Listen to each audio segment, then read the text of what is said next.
V športovom areáli základnej školy Ladislava Novomeského sa 18. júna konala Novohradská liga v atletike. To je druhý ročník, s tým, že bol 0., prvý, takže tretí ročník po obnovení.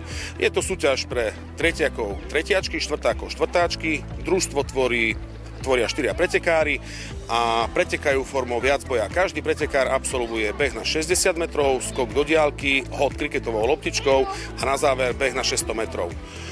Na konci budú ocenení dnes prví traja jednotlivci, dostanú diplom a takisto medailu. Sme tu na základnej školáca Novomeského, pretože pokračuje ďalší deň Novohradskej ligy.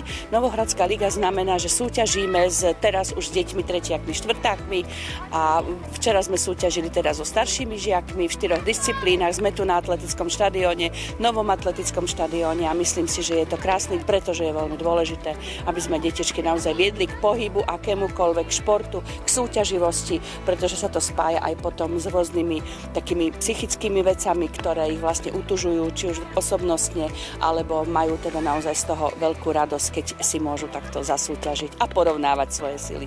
Takže zanecháva to aj ten tím, alebo teda tie možnosti toho, aby sme ich trošku utužovali aj po tej duševnej stránke, pretože šport je jedným z tých vecí, ktoré vlastne pôsobia nielen na telesnú schránku, ale aj na duševnú schránku. Tak podľa mňa asi najviac môžu urobiť rodičia.